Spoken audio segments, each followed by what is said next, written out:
आज की breaking news केंद्र सरकार की तरफ से आ रही है बड़ी खबर, जिससे बदल सकती है गरीब, मिडिल क्लास और किसानों की जिंदगी। भारत के बाकी राज्यों से भी निकलकर आ रही है बड़ी अपडेट, इसलिए वीडियो को पूरा देखिएगा। जय हिंद दोस्तों, नमस्कार। चलिए जानते हैं आज अभी तक की ब्रेकिंग न्यूज, दिन भर की 20 बड़ी खबर बैक टू बैक। वीडियो अच्छी लगे तो लाइक कीजिएगा, नहीं अच्छी लगे तो डिसलाइक कर दीजिएगा। वीडियो के नोटिफिकेशन को टाइम पर पाने के लिए चैनल को सब्सक्राइब करके इस बेल वाले आइकन को जरूर दबा दीजिएगा। तो आज की पहली अपडेट की बात करें तो ऑनलाइन गेमिंग बिल को राष्ट्रपति द्रौपदी मुर्मू की मिल गई मंजूरी, जिसके बाद अब यह कानून बन गया। इसके तहत dream 11, MPL, Bingo, fantasy league, card games, poker, rummy, online lottery जैसे सट्टेबाजी वाले रियल मनी वाले गेमिंग एप्स पर पूरी तरह से प्रतिबंध लगा दिया जाएगा। कानून का उल्लंघन करने पर 3 साल की जेल और 1 करोड़ तक का जुर्माना हो सकता है। इस कानून के बाद ड्रीम 11 की पेरेंट कंपनी ड्रीम स्पोर्ट्स ने अपना रियल मनी गेमिंग सेक्शन बंद कर दिया है।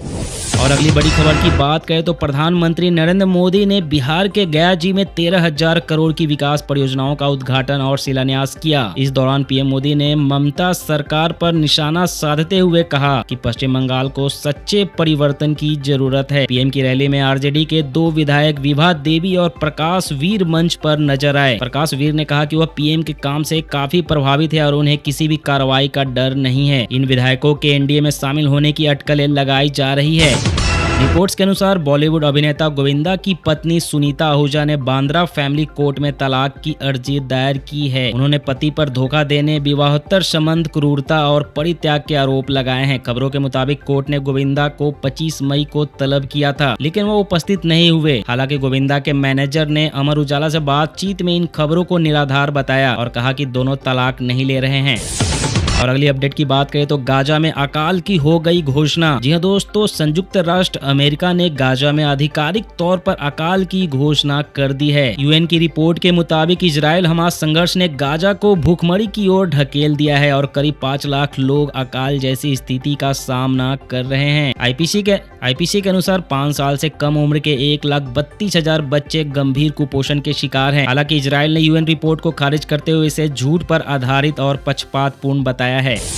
सुप्रीम कोर्ट का आवारा कुत्तों पर बड़ा फैसला। सुप्रीम कोर्ट ने दिल्ली एनसीआर में पकड़े गए कुत्तों को छोड़ने का आदेश दे दिया है। हालांकि कोर्ट ने अभी स्पष्ट किया है कि सार्वजनिक स्थानों पर कुत्तों को खाना खिलाने की अनुमति नहीं होगी। ऐसा करने वालों के खिलाफ कानून के तहत कार्रवाई की जाएगी। कांग्रेस नेता राहुल गांधी ने इस फैसले का स्वागत करते हुए इसे पशु कल्याण और सार्वजनिक सुरक्षा के बीच संतुलन बनाने वाला एक प्रगतिशील कदम बताया है। एक रिपोर्ट के अनुसार दिल्ली एनसीआर में करीब 8 लाख आवारा कुत्तों की नसबंदी पर लगभग 2400 करोड़ का खर्च आ सकता है। और अगली अपडेट की बात करें तो प्रधानमंत्री नरेंद्र मोदी 29 से 30 अगस्त तक 15वें भारत जापान वार्षिक शिखर सम्मेलन में भाग लेने के लिए जापान की यात्रा पर रहेंगे। यह उनकी जापान की 8वीं यात्रा होगी। इसके बाद वह 31 अगस्त से 1 सितंबर तक संघाई सहयोग संगठन में शामिल होने के लिए चीन जाएंगे।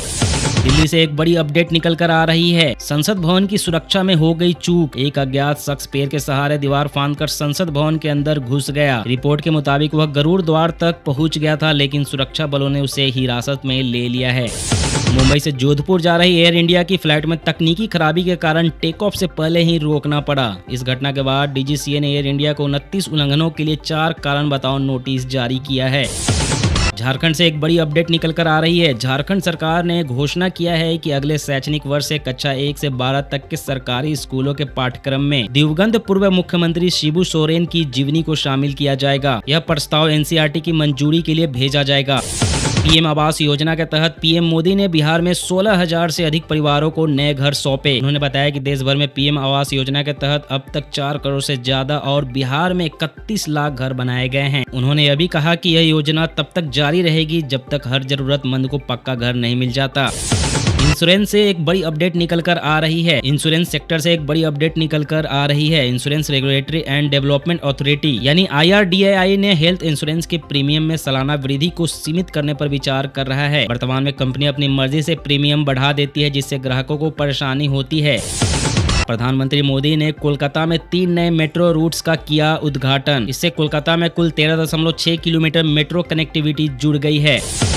उत्तर प्रदेश से एक बड़ा अपडेट निकल कर आ रहा है। राज्य वित्त आयोग के मुताबिक उत्तर प्रदेश सरकार पर वित्तीय वर्ष 2023-24 में 7.5 लाख करोड़ का कर्ज था, जो कि 2025-26 तक 9 लाख करोड़ से ज्यादा हो सकता है। इसके तहत प्रदेश के हर व्यक्ति पर 37,500 रुपए का कर्ज है। समाजवादी पार्टी के प्रमुख अखिलेश यादव ने इस पर प्रतिक्रिया देते हुए कहा, बीजेपी ने या तो दर्द दिया है या कर्ज दिया है।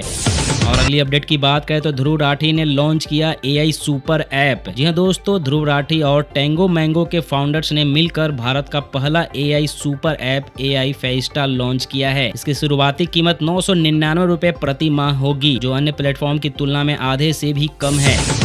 और अगली अपडेट की बात करें तो उद्योगपति मुकेश अंबानी और अनिल अंबानी की मां कोकिला बेन अंबानी को सुबह अचानक तबीयत बिगड़ने के बाद उन्हें एयरलिफ्ट करके मुंबई के HN रिलायंस हॉस्पिटल में भर्ती कराया गया। कहा जा रहा है कि उम्र संबंधी समस्याओं से वो जूझ रही हैं। केजरीवाल को लेकर अमित शाह का बयान। गृह मंत्री अमित शाह ने कहा कि जब 75 साल में कई मंत्री और मुख्यमंत्री जेल गए तो उन्होंने इस्तीफा दिया, लेकिन दिल्ली के मुख्यमंत्री जेल से ही सरकार चला रहे थे, इसीलिए एक नया बिल लाने की जरूरत पड़ी। प्रशांत किशोर ने बीजेपी को हराने के लिए गांधी और आम्बेडकर की विचारधारा में विश्वास रखने वाले हिंदुओं और मुस्लिम समुदाय को एक साथ लाने की रणनीति बनाई है। उन्होंने आगामी बिहार विधानसभा चुनाव में 40 मुस्लिम उम्मीदवारों को उतारने की घोषणा भी की है। श्रीलंका के पूर्व राष्ट्रपति रानिल विक्रमसिंघे को 2023 में लंदन यात्रा के दौरान सरकारी धन के दुरुपयोग के आरोप में गिरफ्तार कर लिया गया है। उन पर 17 मिलियन श्रीलंकाई रुपए के सरकारी धन के दुरुपयोग का आरोप है। पहलगाम हमले में मारे गए व्यक्ति के परिवार से मिले अमित शाह। गृह मंत्री अमित शाह ने पहलगाम आतंकी हमले में मारे गए केरल के N रामचंद्रन की पत्नी और बेटी से मुलाकात की। हमले में 26 लोग मारे गए थे। सुप्रीम कोर्ट का बड़ा फैसला। सुप्रीम कोर्ट ने बिहार में वोटर लिस्ट के विशेष गहन पुनरीक्षण यानी कि SIR को चुनौती देने वाली याचिकाओं पर सुनवाई करते हुए कहा कि नाम फिर से शामिल करने के लिए आधार समेत 11 दस्तावेजों में से कोई भी पेश किया जा सकता है। कोर्ट ने चुनाव आयोग को ऑनलाइन आवेदन की भी अनुमति देने का निर्देश दिया है।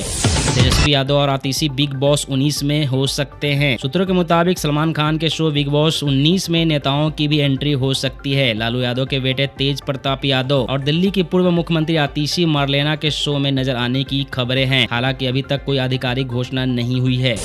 OpenAI दिल्ली में खोलेगी अपना पहला ऑफिस। जी हाँ दोस्तों, ChatGPT की पेरेंट कंपनी OpenAI इस साल के अंत तक नई दिल्ली में अपना पहला ऑफिस खोलने जा रही है। कंपनी ने कहा है कि भारत उनके लिए दूसरा सबसे बड़ा बाजार है, इसलिए यह फैसला लिया गया है।